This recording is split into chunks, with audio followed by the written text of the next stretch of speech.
ορίστε, άντε.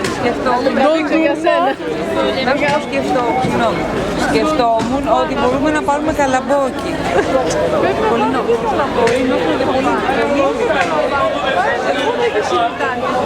Συνήθει οπωσδήποτε να πάει στο πίσω. Αυτά μπορείτε να βοηθήσουν. Ναι, αλλά πρέπει να τα πάρεις από το συνήθω εκεί που στην αλυσίδα που σου έδειξα το πόδι. Ναι, κάθε 10 μέτρα.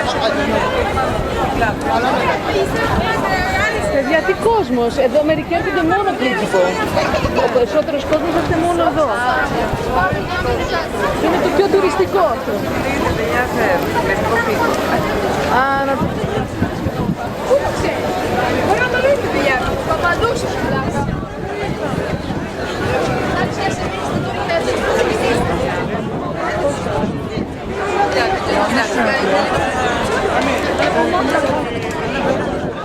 Κοίτα εδώ τι είναι.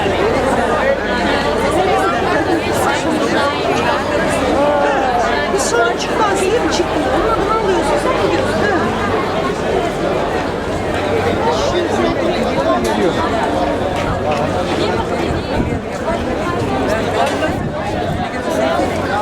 Είναι στατιστικές τρελές.